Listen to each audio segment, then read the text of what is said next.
നരൂട്ടോ, എന്താ ഇത്? നീ ആരാ? എവിടുന്ന് അങ്ങോട്ട് വന്നേ? അല്ല, നിനക്ക് എങ്ങനെ എന്റെ പേര് അറിഞ്ഞത്? അത് ശരി, നിനക്കിപ്പോഴും മനസ്സിലായിട്ടില്ല. എന്നാലും നീ ഒന്ന് ഊഹിച്ചു നോക്ക് ഞാൻ ആരാണെന്ന്. നരൂട്ടോ, എന്താ നിനക്ക് പിടികിട്ടിയോ? മനസ്സിലായി, നീ നൈറ്റേഴ്സിന്റെ യഥാർത്ഥ രൂപമല്ലേ? ആ മിനാട്ടോ എന്നെ കുറിച്ചൊന്നും പറഞ്ഞിരുന്നില്ലേ?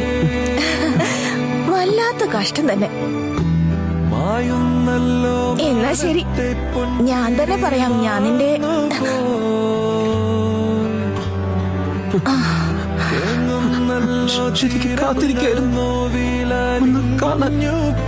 നീ ഇത്ര നേരം എന്താ പറഞ്ഞേ?